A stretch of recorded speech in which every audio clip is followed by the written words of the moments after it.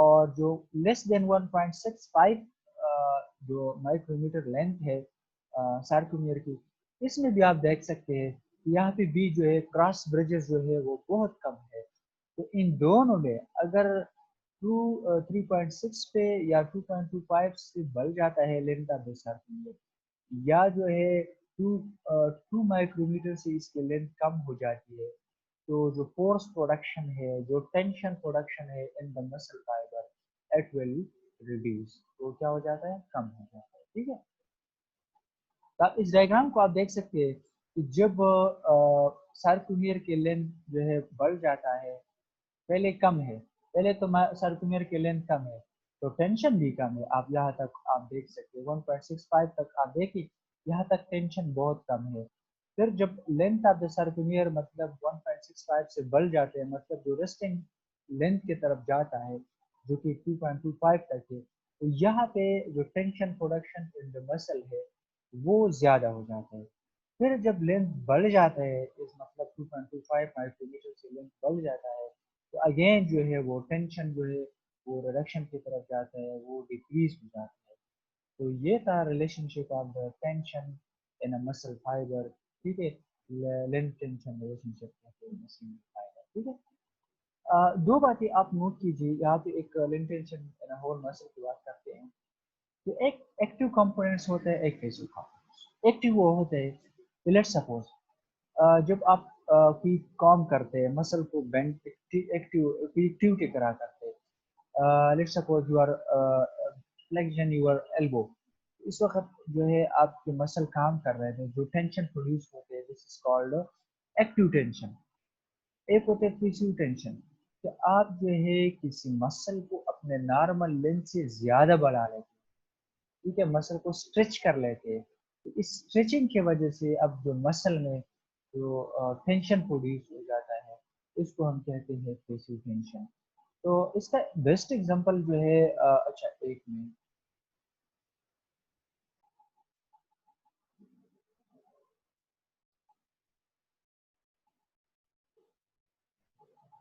اس کے بعد جو ہے ہم آگے جاتے ہیں اس کی طرف. Shower again this is a diagram of the length tension relationship in a whole muscle. یعنی whole muscle کی بات ہے، پہلے جو ہے ہم ایک سنگل فائبر کی بات کرتے تھے. اب whole muscle کی طرف جب آتے ہیں تو دو قسم کی ٹینشن ہے، ایک پیسیو ٹینشن ہے، ایکٹیو ٹینشن ہے. ان دونوں کی آپ کمپیریزن کر لیں. اب آئی ڈائیگرام کو آپ دیکھیں، یہ ابھی دیکھیں، ابھی جو ایکٹیو ٹینشن، پہلے ابھی آپ جو مسل پہ کوئی ایکٹیویٹی کرا لیتے ہیں تو ایکٹیو ٹینشن جو ہے ایک خاص لینتھ میں جو ہے ایکٹیو ٹینشن وہ جنریٹ ہوتی ہے. پھر اب جب ریسٹنگ لینتھ سے اس مسل کی لینتھ جو ہے وہ بڑھ جاتی ہے تو جو ایکٹیو ٹینشن ہے وہ کم ہو جاتی ہے. ایکٹیو ٹینشن کیا ہو جاتی ہے شابہ صاحب، وہ کم ہو جاتی ہے. لیکن اسی دوران جو ہے مسل کی لینتھ جب آپ نارمل لینتھ سے بڑھاتے ہیں، اس کو اسٹریچنگ کی طرف لے جاتے ہیں، تو اسی دوران ایکٹیو ٹینشن کم ہونا شروع ہو جاتا ہے اور جو پیسیو ٹینشن ہے وہ بڑھ جاتا ہے. تو اسی طرح جو ہے ایک اسٹیج ایسا آتا ہے کہ جو ایکٹیو ٹینشن ہے وہ بالکل فلیٹ ہو جاتے ہیں، وہ کم ہو جاتے ہیں، لیکن اسی دوران جو ہے پھر پیسیو ٹینشن زیادہ ہوتا ہے. ٹھیک ہے، تو یہی کہتے ہیں کہ the curve demonstrates that as a muscle is progressively stretched behind its resting length. یعنی ریسٹنگ لینتھ سے جب ہم مسل کو اسٹریچ کر لیتے ہیں تو اسی وقت جو ہے پیسیو ٹینشن بڑھ جاتا ہے اور ایکٹیو ٹینشن جو ہے وہ کم ہو جاتا ہے. یہی اس میں اس اسٹائل میں. ٹھیک ہے، اس کے بعد پھر جو ہے ہم پڑھیں گے آگے لوڈ ویلاسٹی ریلیشن شپ. لوڈ ویلاسٹی ریلیشن شپ کا مطلب یہ ہے کہ جب ہم کسی مسل پہ لوڈ بڑھا لیتے ہیں تو اسی وقت مسل کا جو مسل کیا رسپانس شو کر رہا ہے. ٹھیک ہے، relationship between the velocity of muscle shortening اور lengthening and the different concept. یعنی آپ مسل پہ لوڈ ڈالتے ہیں تو مسل جو ہے جو مسل کی جو شارٹننگ اور لینتھنگ کی ویلاسٹی ہے اس کا کیا افیکٹ ہے. یعنی اس پر لوڈ کا جب آپ کانسٹنٹ کوئی لوڈ ڈالتے ہیں تو مسل کی شارٹننگ اور لینتھنگ کی جو ویلاسٹی ہے اس پر کیا افیکٹ ہے اس کا لوڈ کا. تو اب دیکھیے کہ velocity of sorting of muscle یہ انورسلی ریلیٹڈ ہے ٹو لوڈ اینڈ ٹائم. آپ لوڈ بڑھا لیتے ہیں تو آپ لیٹ سپوز آپ کوئی ویٹ اٹھا لے 2 kg ویٹ اٹھا لے 3 kg ویٹ اٹھا لے 2 kg ویٹ کو آپ آسانی سے اپنے ایلبو میں بینڈ کر سکتے ہیں اسی طرح. لیکن آپ اگر ویٹ آہستہ آہستہ سے بڑھاتے ہیں تو پھر جو ہے آپ کے لیے مشکل ہو جاتی ہے, مطلب شارٹنگ آف مسل یعنی شارٹنگ آف دا بائسیپ جو ہے وہ پھر مشکل ہو جاتی ہے. تو اسی میں کہتے ہیں کہ sorting velocity of shortening a muscle is inversely proportional to the load applied. آپ زیادہ لوڈ بڑھائیں گے تو شارٹنگ آپ کے لیے مشکل ہو جائے. تو یہ اس میں اسی طرح پھر یہی لوڈ ویلاسٹی ریلیشن شپ کا ایک گراف ہے, ٹھیک ہے, کہ ہم ویلاسٹی بڑھا لیتے ہیں لوڈ بڑھا لیتے ہیں تو کون سی کنٹریکشن کی طرف مسل جاتا ہے, ٹھیک ہے. تو اگر آپ منیمم لوڈ اپلائی کریں تو آپ ایزی لیٹ سپوز میں 1 kg ویٹ اپلائی کرا تو آسانی سے میرے مسل کو شارٹ کر سکتے. تو منیمم لوڈ آسانی سے ہم میکسیمم اسپیڈ کے ساتھ مسل کو شارٹ کر سکتے. اگر میں لوڈ بڑھا لوں لیٹ سپوز 5 kg کر لوں, ٹھیک ہے, تو 5 kg میرے لیے مشکل ہو جائے گا. آئی ول شارٹ مائی مسل سلولی. لیکن ایک اسٹیج ایسا آئے گا کہ جو ایکسٹرنل لوڈ ہے جو میں نے اپلائی کیا ہوا ہے, ٹھیک ہے, اپنے ہاتھ میں پکڑا ہوا ایکسٹرنل لوڈ, اور جو میری مسل جو فورس جنریٹ کر لیتی ہے to overcome that external force, یہ دونوں اگر برابر ہو جاتی ہے تو پھر اس دوران کوئی مومنٹ نہیں ہوگی, کوئی شارٹنگ نہیں ہوگی, ویلاسٹی زیرو ہو جاتی ہے. مسل میں بالکل اس طرح پکڑا رہتا ہے, ٹھیک ہے. تو پھر اس وقت جو کنٹریکشن ہو جاتی ہے مسل میں کہ آپ کوئی ایکٹیویٹی نہیں کراتی, مطلب مسل کے چینج میں لینتھ میں چینج نہیں آتے کیونکہ external load is equal to your force generating of the muscle, دونوں برابر ہو جاتی ہے, ٹھیک ہے. اس کو ہم اس وقت جو کنٹریکشن ہوتی ہے اس کو ہم آئسومیٹرک کنٹریکشن کہتے ہیں. اب اگر میں لیٹ سپوز 5 kg جو تھا وہ میں پکڑ سکتا تھا, میں جو ہے مسل جو میرے مسل میں فورس جنریٹ ہوتا تھا وہ اور جو 5 kg ویٹ ہے وہ دونوں برابر ہے, تو مسل کوئی کنٹریکشن نہیں کرتا. اگر میں اب ویٹ کو بڑھا لوں تو اگر ویٹ جو ایکسٹرنل ویٹ جو ہے وہ میری مسل کے فورس کے جنریشن سے زیادہ ہے تو میں تو شارٹ نہیں کر سکتا, تو آہستہ سے میرے جو ہے مسل لینٹک پوزیشن میں جائیں گے, ٹھیک ہے. اسی دوران جو ابھی کنٹریکشن ہوگی وہ ایسنٹرک. this lengthening is more gradual. اگر آپ لوڈ اور بھی بڑھائے تو آپ کنٹرول نہیں کر پا سکیں گے اور اس طرح پھر جو ہے مسل لینٹک پوزیشن میں. تو یہ تھا لوڈ ویلاسٹی ریلیشن شپ کہ لوڈ بڑھائیں گے تو مسل کی جو ہے لینتھ جو ہے اگر لوڈ کم ہے تو آپ ایزیلی شارٹ کر سکتے ہیں مسل. اگر آپ کے مسل کے جو فورس جنریشن ہے وہ لوڈ کو اوور کم نہیں کر سکتا تو آپ کی جو مسل جو ہے وہ ایسنٹرک کنٹریکشن میں جائیں گے, لینتھنگ پوزیشن میں جائیں گے, ٹھیک ہے. اسی طرح پھر جو ہے فورس ٹائم ریلیشن شپ ہے. فورس ٹائم ریلیشن شپ کا مطلب یہ ہے کہ اگر ہم مسل کو ٹائم دیتے ہیں کنٹریکشن کے لیے تو زیادہ فورس جو ہے جنریٹ ہوگا. اگر آپ مسل کو ٹائم نہیں دیتے ٹو کنٹریکٹ ایٹ فلی تو جو فورس جنریشن ہوں گی وہ کم ہوگی. دا فورس آپ اس ڈائیگرام کو آپ دیکھ سکتے ہیں, یہاں پہ آپ کو کنٹریکشن کے لیے کوئی ٹائم بہت کم ٹائم آپ نے دیا ٹو بی کنٹریکٹ مسل تو فورس کم جنریٹ ہوتے. اگر آپ ٹائم زیادہ دیتے ہیں تو پھر جو ہے فورس جنریشن جو ہے وہ زیادہ ہوتے. تو contracting time is directly proportional to the muscle force production. یعنی کنٹریکشن کے لیے آپ کوئی ٹائم دے سکتے ہیں کہ مسل کنٹریکٹ کرے, ٹھیک ہے, اپنا کنٹریکشن پوری کرے تو وہ اسی دوران جو ہے فورس زیادہ جنریٹ کرے گا. اگر آپ کنٹریکشن کے لیے ٹائم نہیں دے سکتے تو ٹائم کم دیتے ہیں تو وہ مسل جو ہے پوری طرح فورس جنریٹ نہیں کر سکتا. تو ٹینشن ریچ ٹو میکسیمم. اب دیکھتے ہیں کہ 10 ملی سیکنڈ میں جو ہے ٹینشن جو ہے وہ زیادہ میکسیمم تک پہنچ جاتا ہے, ٹھیک ہے. Tension to be transfer to the elastic conference up to 300 ملی سیکنڈ.